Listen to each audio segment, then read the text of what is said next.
Jelajahi cara baru mendapatkan informasi. Download Metro TV Extend sekarang.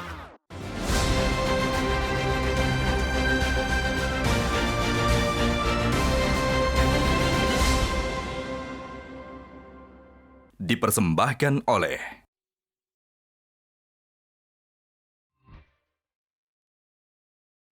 Pemirsa, sebulan berlalu setelah dilaporkan oleh Forum Advokat Pembela Pancasila, kasus demi kasus yang diduga melibatkan Panji Gumilang makin menggelinding bak bola panas.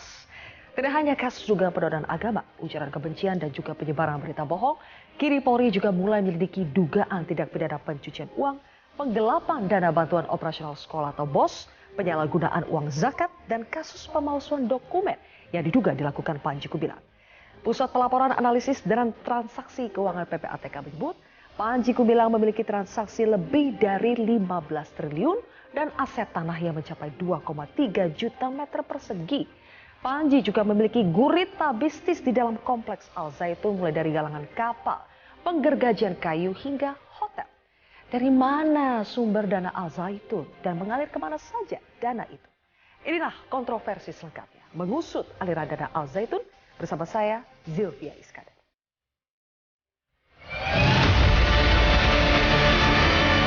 Ada indikasi dana BOS dan dipakai masuk ke institusi untuk sekolah lalu pindah sekarang dengan berbagai tanah kebunya 1.200 hektar tanah, 1.295 sertifikat atas nama Hamid. Bukan diperiksa ya Mbak, masih dimintai keterangan karena masih dalam proses penyelidikan. Itu lucu sekali ya, bahwa Menko Polhukam mengambil kebijakan atau apapun ya, saya nggak tahu itu dasar hukumnya apa, bahwa yang sedang diblokir sementara ini boleh. Dan kemudian aneh sekali kalau maksudnya Menko Polhukam 10% 1 bulan, ternyata 1 hari 10%. Ini kok seperti apa ya, seperti sangat amatiran negara ini ya. Mengusut aliran dana Al Zaitun, untuk membahasnya sudah hadir 5 orang narasumber di studio Metro TV. Di sebelah kanan saya ada Direktur Pendidikan Didiah dan Pondok Pesantren Kementerian Agama, Prof. Waryono Abdul Ghafur atau Prof. Yon. Kemudian juga ada Wasekjen MUI, Bapak Iksan Abdullah. Di sebelah kiri saya ada mantan Kepala PPATK periode 2002-2011, Bapak Yudes Hussein, mantan anggota NII sekaligus mantan Wali Santri Al Zaitun, Leni Siregar, dan juga pakar tindak pidana pencucian uang TPPU, Yenti Garnasi. Selamat malam semuanya, terima kasih sudah hadir di kontroversi malam hari ini dan juga sudah bergabung melalui sambungan Zoom. Ada Karo Penmas Divisi Humas Polri, Brigjen Pol Ahmad Ramadan yang akan bergabung di segmen 2 nanti. Selamat malam, Pak Ramadan, sudah bisa mendengar suara saya? Selamat malam Mbak Zilvia. Baik, terima kasih sudah hadir Pak Ramadan. Saya akan mulai dulu dari Mbak Yenti karena pernyataannya cukup menjadi pembahasan ya. Ibu Yenti menyampaikan bahwa negara ini lucu dan kok kayak amatiran menangani Al Zaitun saja tidak bisa. Kenapa Anda sebut begitu, Bu Yenti? Saya sebetulnya bukan menangani Al Zaitunnya ya. Yang saya katakan lucu itu adalah, saya kaget ya waktu itu, langsung kan ada visualisasinya bahwa yang sedang dihentikan sementara seluruh atau sebagian rekeningnya untuk tidak boleh ada transaksi, tiba-tiba dibuka. Dan dibuka saya nggak tahu yang membuka siapa, kewenangannya apa, karena menghentikan sementara itu amanat undang-undang. Jadi yang membuka juga harusnya ada aturan undang-undangnya ya. Saya nggak tahu apakah itu betul Menko. Dan setelah itu maunya 10% itu per bulan, tahu-tahu 10% itu per hari. Dan sudah bocor 4 hari. Jadi saya pikir ini negara ini gimana ya, ada mekanismenya apa tidak, menghentikan sementara transaksi atau memblokir lah bahasanya itu ya. Itu yang bukan hal yang mudah itu. Itu ketika dulu menggolkan pasal itu luar biasa sulitnya. Karena belum ada tersangkanya dan sebagainya, sudah boleh dihentikan transaksinya karena dikhawatirkan adanya dana dari hasil kejahatan yang namanya TPPU. Nah, apalagi membukanya gitu. Maka saya katakan ini apa ya? Mungkin yang saya katakan ini seperti tidak profesional ya. Tidak profesional, tapi kata Kepala PPATK bahasanya adalah memang tidak memblokir sepenuhnya. Jadi bukannya sudah ditutup tapi dibuka. Apakah itu berbeda, Bu? Bukan, sama saja sebetulnya kan ini.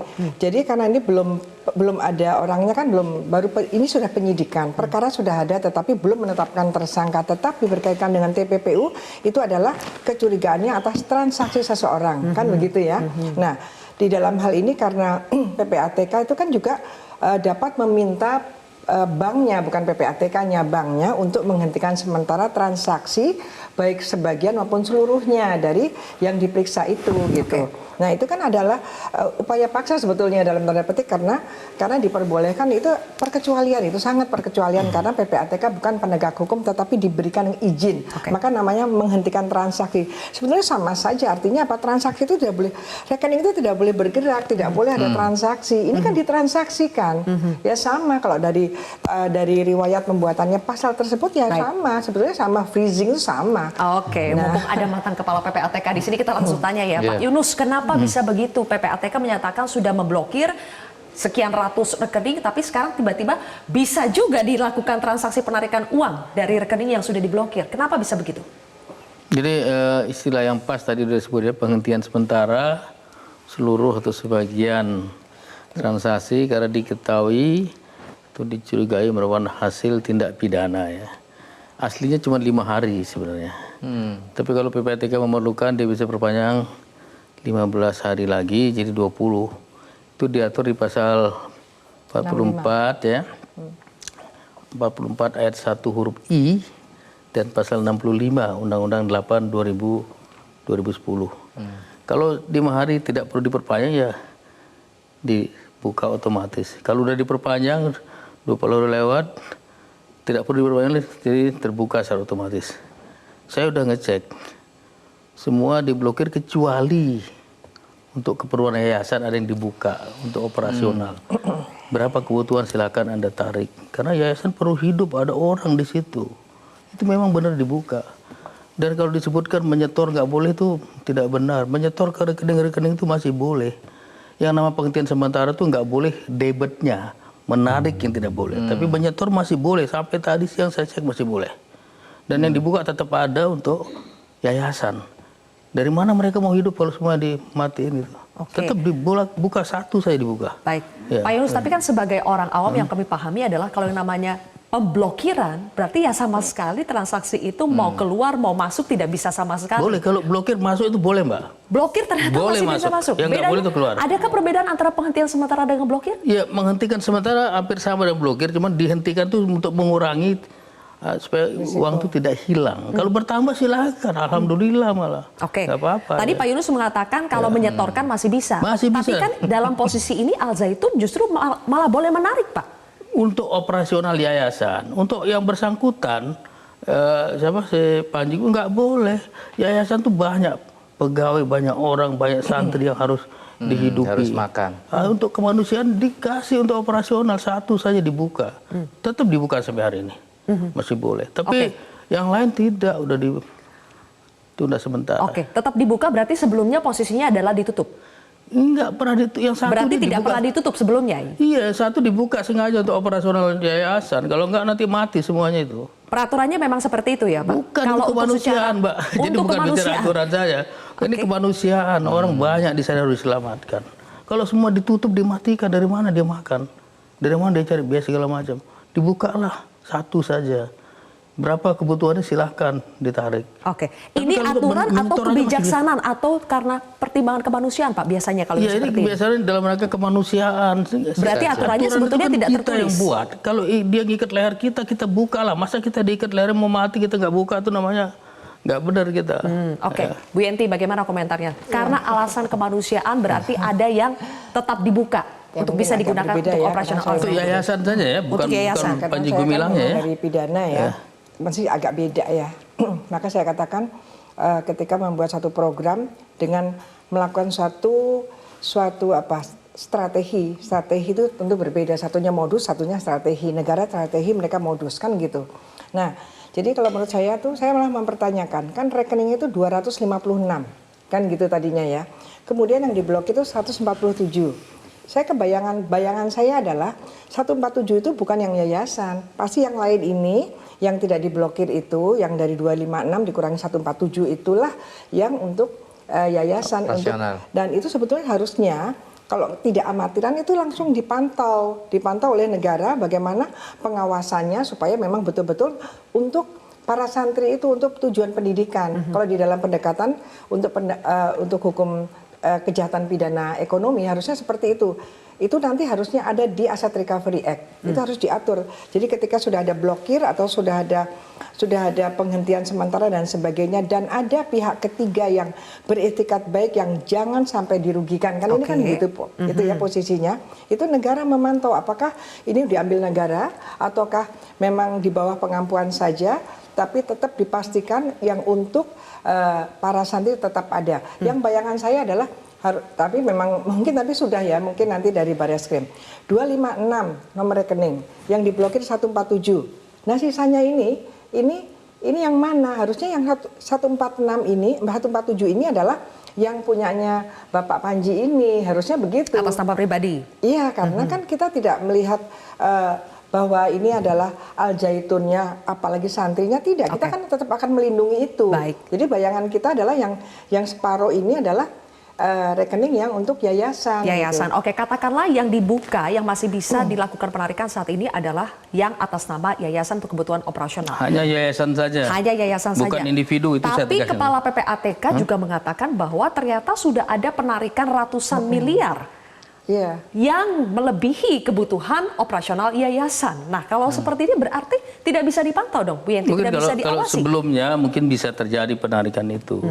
Tapi setelah yang diblokir kecuali satu dibuka untuk operasional itu udah tidak seperti itu lagi. Karena ditanyakan kebutuhannya berapa Anda mau narik. Jadi itu bicara yang lalu, yang narik banyak-banyak.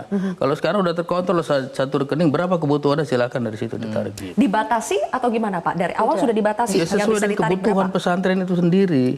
Kan satu dibuka untuk kebutuhan pesantren yayasan itu sendiri. Tapi bagaimana mengawasinya Pak? Kenapa? Bagaimana mengawasinya? Kalau sudah bisa dibuka kerannya seperti itu, mereka mau tarik? Bank itu, PPATK punya kontak person di semua bank. Dia bisa tanya, bank berapa saldo, berapa dia tarik. Kita punya orang di seluruh industri keuangan, bukan hanya bank. Semuanya kita ada kontak person, Mbak. Jadi menurut Anda bisa diawasi ya? Terpantau sekali itu? Bisa sekali. Kita bisa minta, kita bisa periksa, kita bisa tanya. Kita ada kontak person di seluruh industri keuangan. Ada tuh. Kalau begitu perlukah dikhawatirkan Bu Yenti? Iya sangat ya. Saya kira ini berawal dari perintah pembukaan yang boleh dibuka yang tadinya tidak boleh dalam artian ya tidak boleh diadakan transaksi kemudian boleh kan gitu ya. Kan Menteri Menko sendiri yang bilang, maksud saya 10% itu sebulan, nggak taunya tiap hari udah 4 hari kan gitu. Itu yang saya bilang amatiran. Bagaimana mungkin cara menghentikan transaksi sementara milik entity atau untuk apapun. Itu harusnya kan sangat terperinci ya, surat-suratnya itu sangat gitu ya kalau secara pidana itu. Kok sampai diartikan bahwa 10% itu bukan sebulan tapi bisa diartikan 1 hari. Itu kan berarti perintahnya nggak jelas. Itu juga kan aneh menurut saya. Itu yang saya katakan amatiran itu kan bahasa biasa ya. Kalau tidak profesional ya itu amatiran gitu kan. Ya maksud saya seperti itu gitu. Tapi kan jadi viral karena saya bilang amatiran karena memang saya orang lama bahasanya kan amatiran gitu kan. Jadi kalau untuk kebutuhan silakan. Kalau nanti silakan tanya Pak Ramadan. Kalau penyidik memblokir itu artinya nggak boleh ditarik. Kalau duit masuk ya alhamdulillah malah. Jadi itu konsep yang ada. Berarti yang ini yang boleh ditarik itu sebelumnya tidak diblokir, begitu maksudnya? Tidak diblokir, memang sengaja dibuka untuk kebutuhan yayasan pesantren. Saya akan nanti tanyakan kepada Pak Ramadan soal blokir-memblokir ini termasuk perkembangan penyidikan maupun penyelidikan kasus-kasus yang terjerat yang diduga dilakukan oleh Panji Gumilang. Kita harus jeda terlebih dahulu, Bapak Ibu sekalian. Kontroversi akan kembali sesaat lagi. Ya, menghentikan bukan polisi, Mbak, PPATK yang menghentikan. Ya.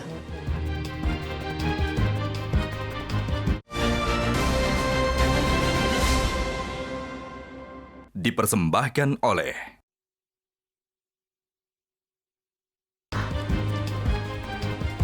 Kembali lagi di kontroversi pemirsa, sekarang kita terhubung dengan Karopenmas Divisi Humas Polri, ada Brigjen Pol Ahmad Ramadan.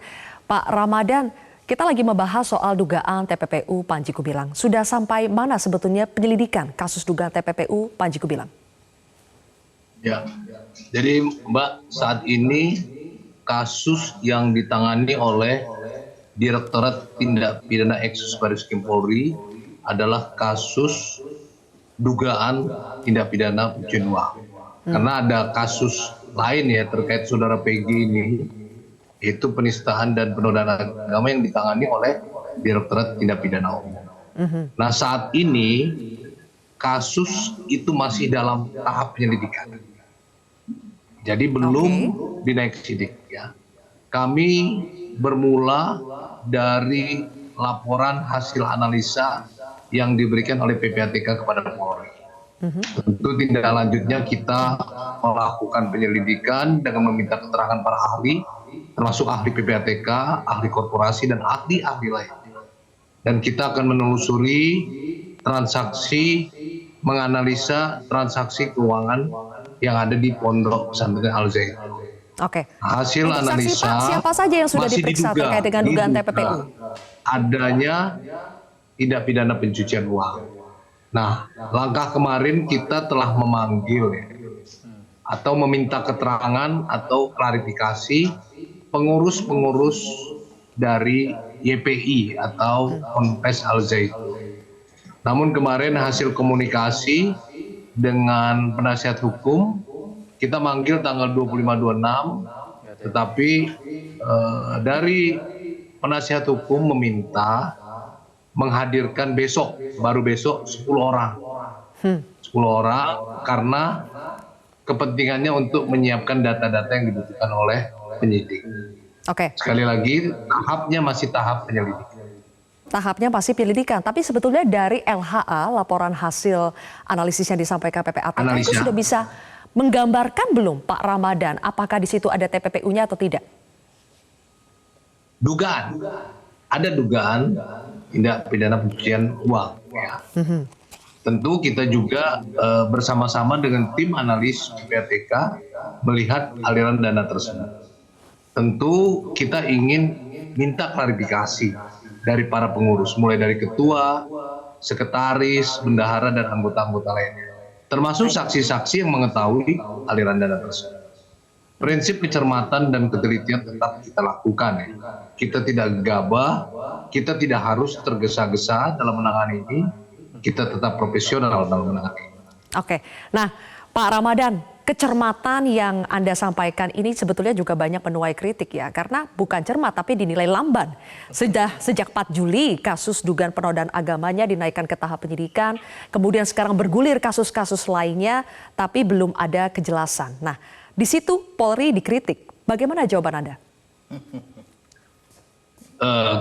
Kita harus membedakan dulu ya, kalau kasus yang ditangani Eksus ini baru pertengahan Juli.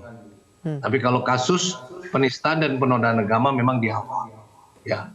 Besok juga ya, sebenarnya tadi jadi ada kendala-kendala yang juga bukan karena kita. Ketika kita meminta datang, tetapi yang diminta datang tidak hadir. Contoh saudara PG diminta datang, dipanggil, hari ini sakit. Nah ini juga kan kita tidak boleh memaksakan orang sakit untuk memberikan keterangan. Ya. Tapi tahapan-tahapan penyidikan tetap kita lakukan ya. Mulai dari tahap penyelidikan, kita naikkan tahap penyidikan, kemudian kita periksa.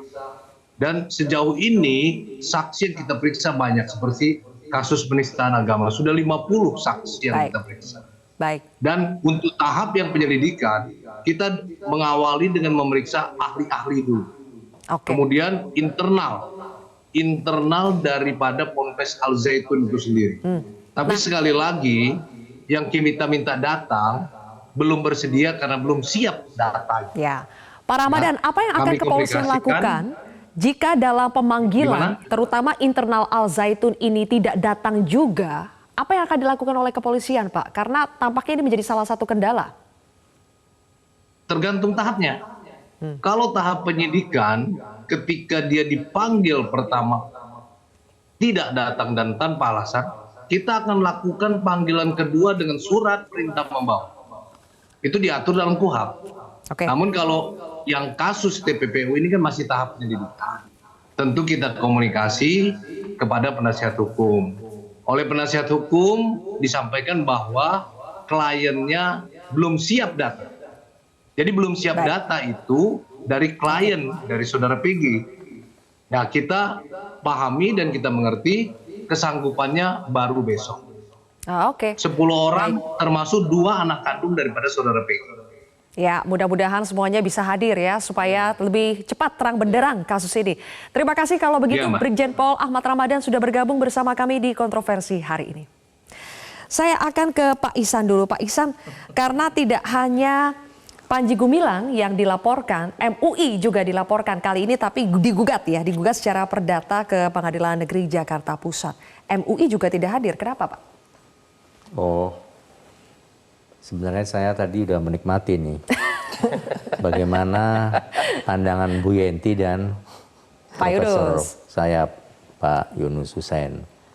Nah, tiba-tiba saya pikir nggak ada pertanyaan ke saya, enak ini. Jangan Pak, kan narasumber juga. Oh, narasumber, baru sadar saya narasumber. Ya, jadi memang kemarin itu sebelum persidangan kami sudah mengutus seorang yang namanya Fahmi. Salah satu lawyer yang ditunjuk oleh kami sebagai pengurus Majelis Ulama Indonesia dari 9 orang. Kenapa salah satu? Untuk memberitahu kepada kepanitraan di Pengadilan Negeri Jakarta Pusat kalau kami sedang harlah milad yang ke-48 yang dihadiri oleh Wakil Presiden. Baik. Jadi kami semua mempersiapkan milad kami. Tetapi insya Allah nanti yang akan datang sebagai warga negara yang baik tentu menghormati pengadilan, dan yang kita utus juga itu salah satu bentuk penghormatan kami kepada pengadilan, kepada hukum. Oke, jadi akan tetap meladeni gugatan dari Panji Gumilang ini ya Pak? Bukan meladeni, bukan meladeni gugatannya. Karena kan Pak Ihsan sebelumnya pernah bilang sebetulnya ini salah alamat kalau digugat MUI-nya kan? Iya, tapi tadi bentuk penghormatan kami kepada hukum, bukan meladeni Panji Gumilang. Baik, oke. Oke, kita juga ingin melihat seperti apa, karena MUI kan menggugat balik ya Pak Panji Gumilang?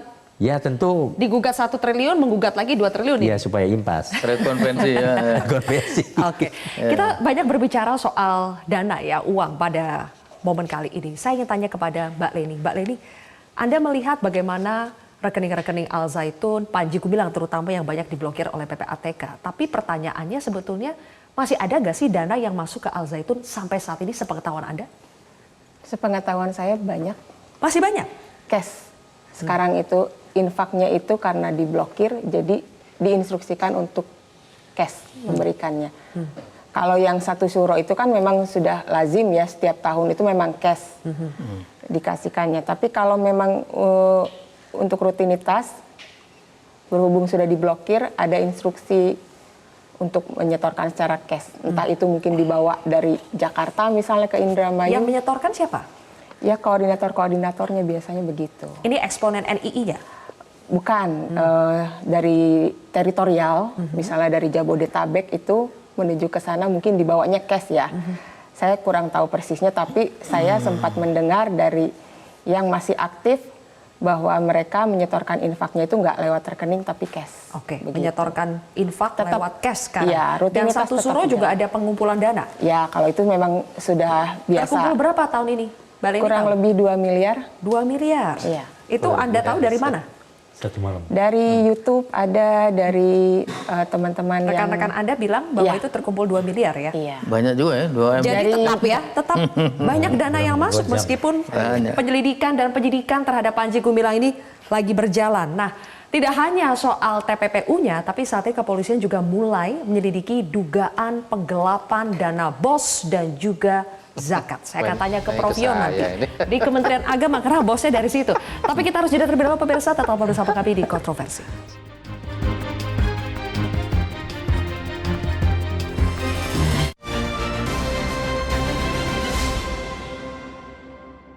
Dipersembahkan oleh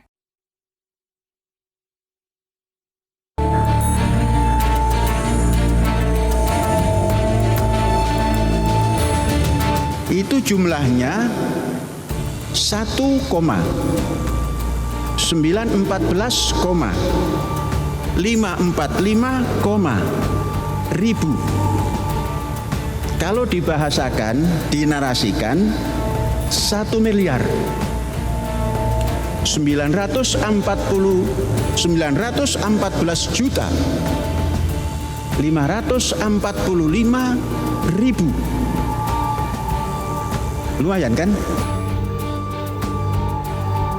Ternyata ada putra-putri Indonesia terbaik yang bisa membuat setiap kapal tahu panjangnya sudah hampir sebesar korvet, dan yang ketiga yang akan segera dibuat adalah sebesar frigate. Kita membuktikan tidak ada negara-negara yang seperti ini. Saya tuh muter-muter di Al Zaitun, itu semua akreditasinya A. Kalau memang dia nggak benar, kenapa bisa dapat akreditasi A? Siapa yang memberikan itu?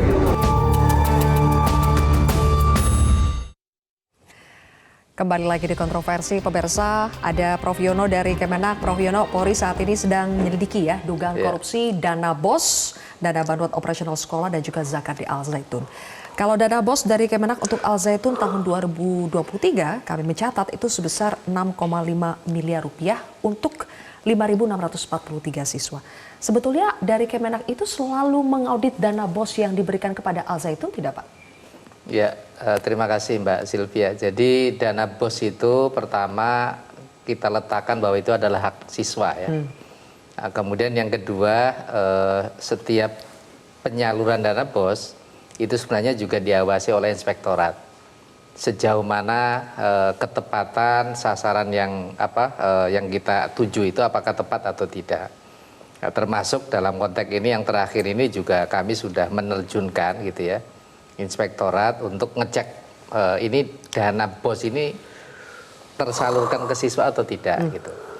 Karena ternyata kemudian hari gitu ya, seperti juga di siaran TV gitu ya, Panji Gumilang menyampaikan kalau BOS itu ternyata tidak seluruhnya gitu ya, nyampe kepada siswa gitu. Ini kan ironi gitu ya.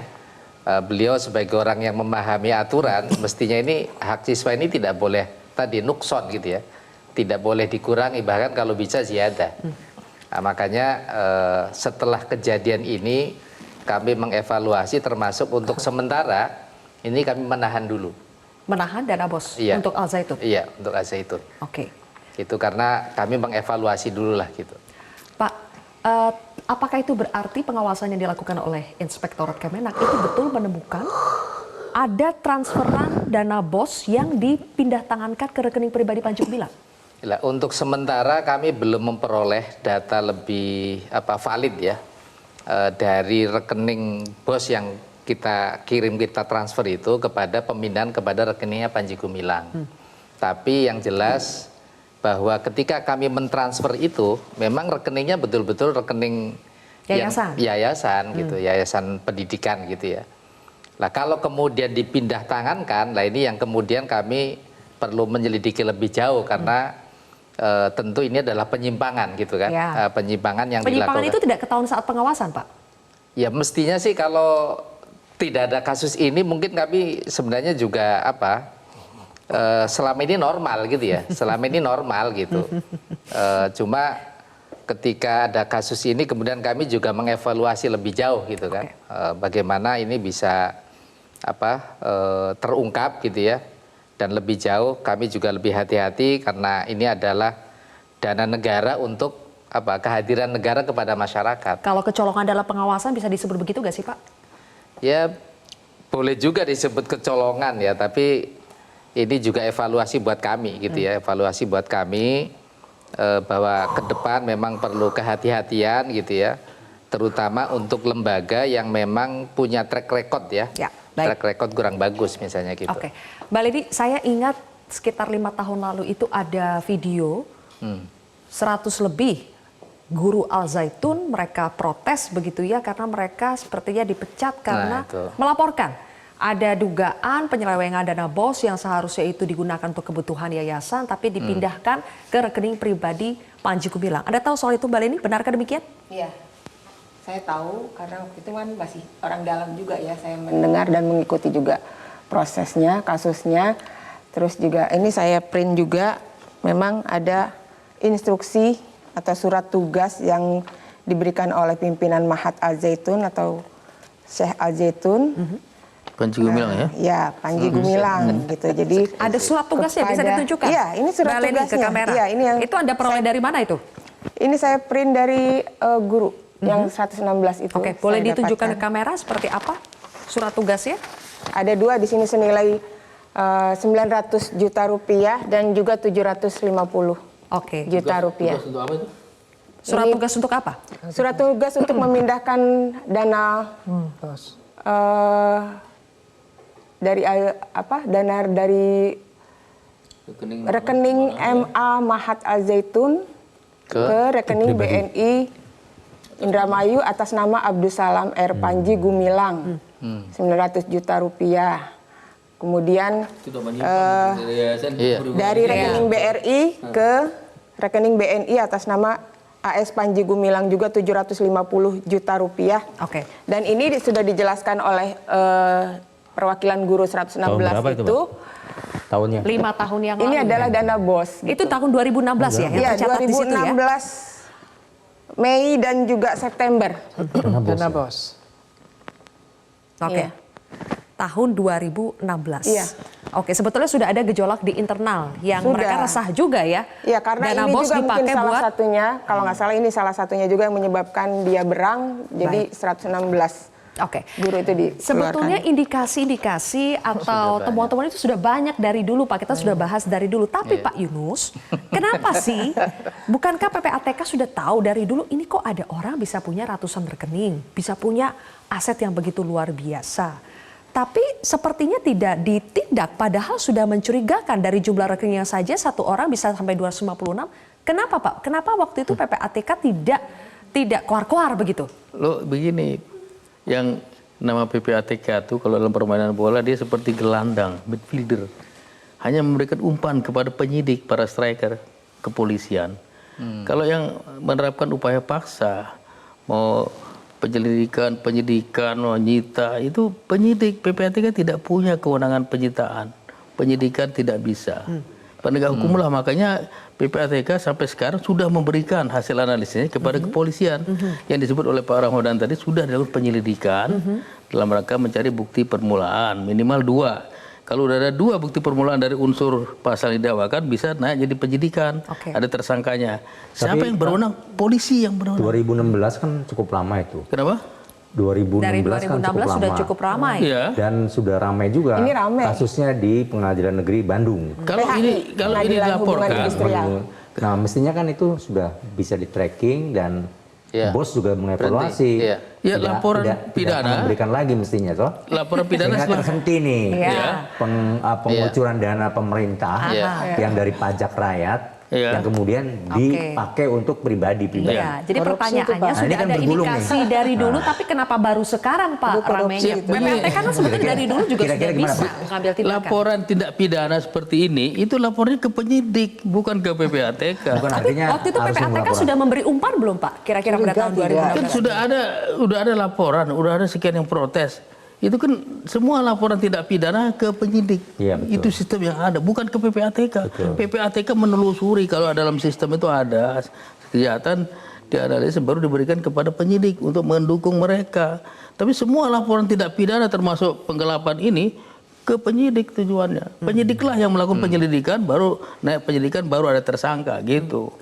Jadi dia seperti gelandang yang memberikan umpan kalau ada informasi keuangan yang perlu dipakai oleh penyidik itu. Oke, tapi ketika PPATK mencurigai sesuatu, itu bisa tidak dilaporkan dari PPATK-nya ke kepolisian ya Pak? Harus ke sana semuanya. Hasilnya ke Untuk penegak yang hukum. Al Zaitun, sepengetahuan Anda tidak pernah ada laporan dari PPATK Pak ke kepolisian terkait dengan transaksi mencurigakan yang sekarang Al Zaitun? ada. Baru sekarang? Ada. Baru sekarang. Dari dulu kemana Pak? Dulu mungkin ada juga, kita nggak tahu. Tapi kasus ini dari dulu timbul tenggelam, asal tahu saja. Dari dulu disidik terus berhenti, sidik berhenti. Timbul tenggelam dari dulu nih, bukan hanya sekarang. Termasuk Pak beliau Kementerian Agama masih terus ngucurin bos kan. Iya. Ini namanya memelihara singa. Karena tidak ada pengawasan. Bu Yenti, ini problemnya selalu- di mana? Kalau Iya. dari dulu sudah ada, Iya. tapi baru ramai sekarang. Ya, ada 2 hal ini ya. Yang pertama adalah kita akan mestinya nanti PPATK ada nggak yang menurut PPATK waktu itu, PPATK kan juga dari bank ya. Bank itu curiga tidak. Bank menyerahkan kepada PPATK menganalisis. Nah, ini termasuk yang diserahkan apa tidak gitu ya. Yang kedua adalah kalau dana BOS itu kan korupsi. Korupsi itu masuknya. Karena itu kan uang negara pasif korupsi. Itu kan lah korupsi itu masalahnya adalah gini Pak. Ini juga saya minta maaf sekali ya. Setiap ada program negara, program nasional, ketika ada pengucuran anggaran, itu hanya dikucurkan gitu.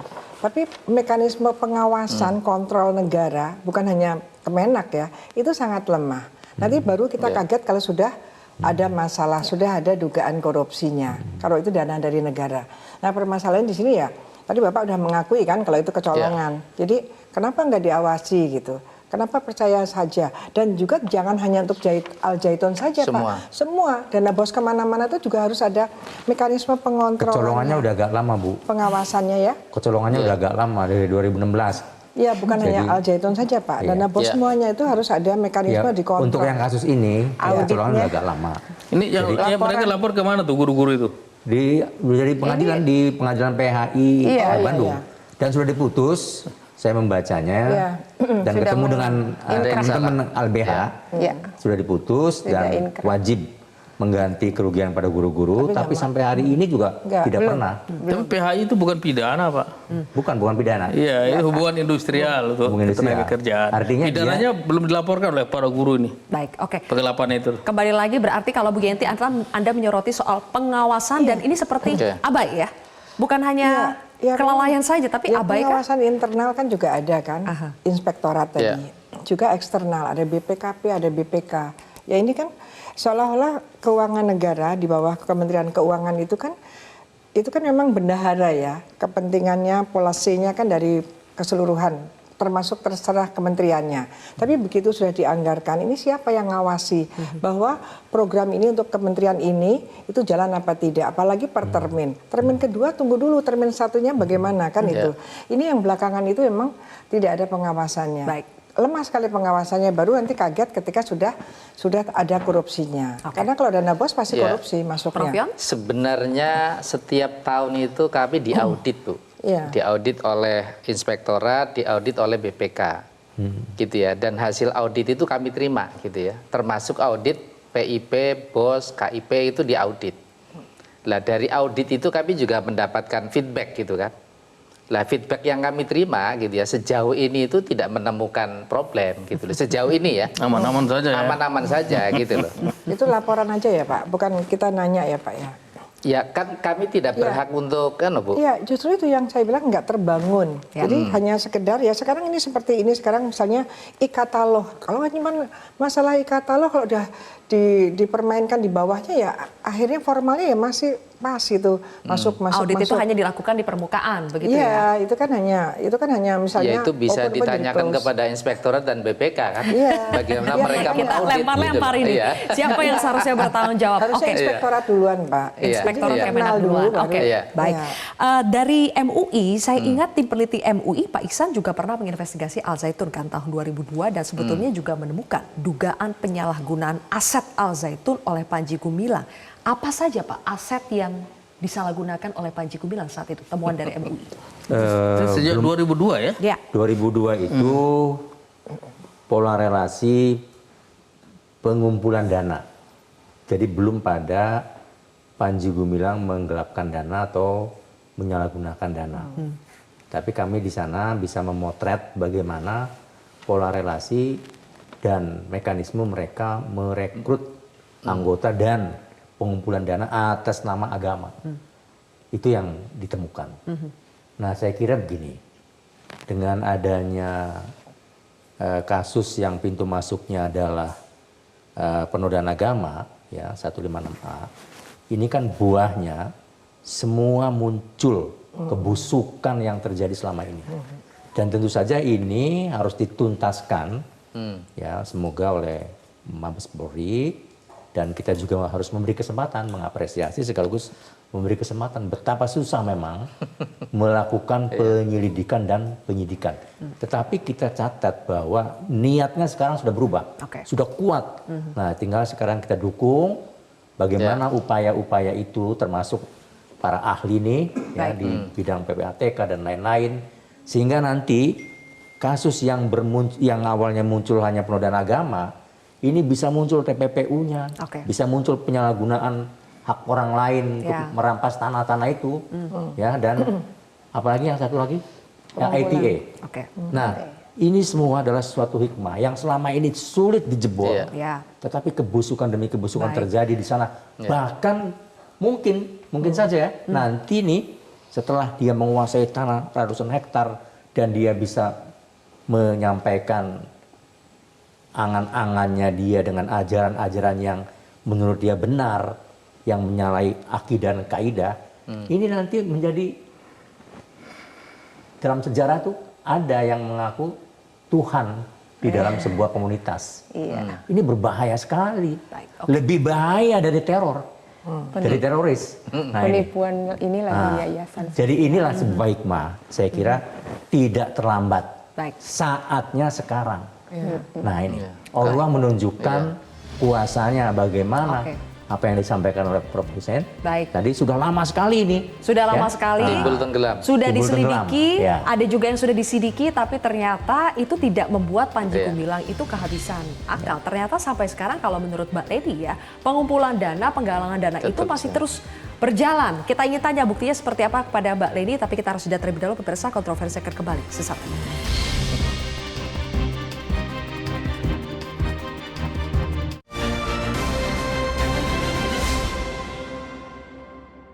Dipersembahkan oleh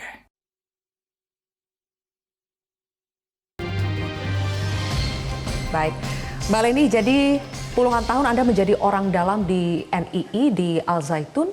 Anda tahu dari mana saja sumber dana atau sumber kekayaan Panji Gumilang dan Al Zaitun? Dari yayasan-yayasan sosial. Itu sejak dulu sudah pada mendirikan yayasan-yayasan sosial.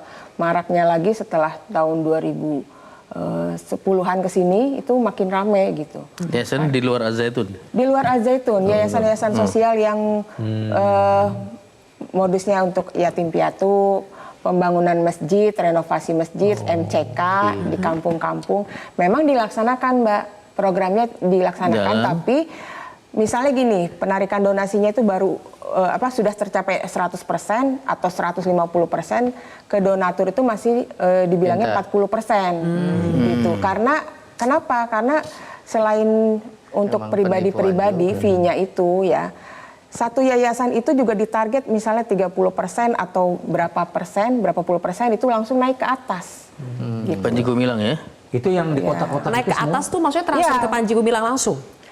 Ya tentunya pasti sampai lah.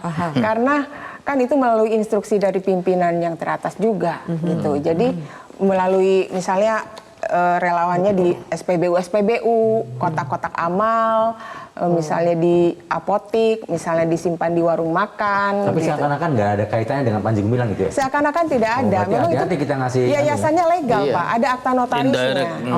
Saya sendiri pernah yayasannya juga. legal, tapi peruntukannya untuk apa saja? Relawan. Untuk apa saja, Mbak? Ya sebenarnya ditujukan awal pendiriannya ditujukan untuk fasilitas kita mempermudah mendapatkan infak ya. Tapi pada akhirnya yang saya dengar juga pengalaman dari teman-teman bercerita juga memang dipakai untuk kehidupan pribadi pada akhirnya, yang nyicil untuk rumah, untuk mobil, ratusan gitu ada juga. Sertifikat tanah itu juga dari uang yayasan kah? Ya sertifikat tanah saya pikir dari mana lagi ya kalau bukan dari umat gitu. Kan umat semua yang memberikan dana-dana itu ke umat yang atas, pada pengen masuk surga ya. Bu Leni, itu hati-hati. KW9-nya masih Bu Leni, ada. hati-hati gugat lagi loh. Itu sampai sekarang masih jalan ya? Mbak Leni sampai sekarang masih jalan ya? Sepengetahuan Anda? Masih jalan karena saya mendapatkan informasi juga dari yang aktif itu masih ada informasi hati-hati juga. nanti digugat Panji Gumilang. Jadi ada dugaan penipuan, Iya, Pak Yunus. Biar ketahuan ada sekalian dugaan imamnya. penipuan dan penggelapan dari uang-uang yayasan ke pribadi-pribadi. Disitulah ada pidana asalnya. Kalau ada hasilnya diubah bentuknya, dipindahkan, disembunyikan, disamar, itulah TPPU yang sebenarnya. Gitu. Oke. Jadi Bu Yenti sebetulnya tidak sulit untuk menemukan TPPU-nya itu? Ya sebetulnya nggak sulit, tapi banyak kan kasusnya. Ya tadi mengatakan banyak. Ya memang di dalam KUHP sudah ada itu aturannya bahwa kalau seseorang menghadapi satu peristiwa pidana dan kemudian diketahui banyak pidana-pidana yang dilakukan sebelumnya, maka memang harus jadikan satu, itu namanya konkursus. Ini memang berat-berat dalam artian banyak yang harus dilihat kan. Ada penipuan, ada IT, ada kemudian korupsi dan sebagainya. Tapi ya maksud saya gini, ini berat tapi bukan langsung loyo dong ya. Ayo ini tantangan. Tapi kemudian gitu. Bu, ketika sudah diblokir kan mudah sekali tuh Ya, itu dicairkan kembali. Nah, nggak bisa Pak, makanya bukan artinya begini, kalau demikian berarti kan tidak ada menimbulkan efek jerah. Enggak Pak, sebetulnya nggak gitu. Makanya kan 20 hari. Sebetulnya dengan hanya 20 hari itu diharapkan cepat-cepat, karena udah terlanjur disampaikan kan. Cepat-cepat jadi penyidikan, maka nanti pemblokirannya ada di penyidik gitu. Itu kan bisa langsung lama. Itu yang diharapkan. Jadi 20 hari kasih ke penyidik bisa langsung menyita. Kalau udah pakai tingkat penyidikan. Ya. Nah, ini kenapa nggak disita? Kenapa? Khusus untuk TPPU, Mbak Yati, singkat saja, semakin lama kepolisian ini mengusut, maka akan semakin itu pasti sulit. Semakin sulit. Satu yang sekarang udah kejadian tuh, harusnya 10% udah 40%, ya kan? Kemudian yang belum ini juga semakin hilang, kan udah diberitakan dan sebagainya. Sebetulnya kalau udah diberitakan itu kan bisa dikatakan penyidik tahu sendiri, tahu dari mana ya, dari media ini kan tahu menyelidiki. Jadi jangan menunggu laporan terus. Gitu ya. Hilang gitu. Jadi apa ya, marwahnya penyelidik dan penyidik itu di situ. Kalau perlu dia intelijen sendiri kan, penyelidikan itu intelligence. Jadi jangan menunggu laporan gitu. Udah ada umpan. Tahu. Tinggal gol. Jelas tahu sendiri ya termasuk dari media ini tahu dong. Oke, mudah-mudahan minggu depan kalau kontroversi masih membahas ini sudah ada ketegasan, sudah ada titik terang ini kasus hukumnya. Terima kasih Bapak-bapak, Ibu-ibu, terima kasih sudah hadir di kontroversi. Sayang sekali waktu kita sudah habis. Mudah-mudahan di kesempatan berikutnya kita akan ulas lagi dengan titik terang baru dari kasus hukum yang menjerat Panji Gumilang. Terima kasih telah menyaksikan kontroversi. Saya Zilvia Iskandar pamit undur diri. Sampai jumpa.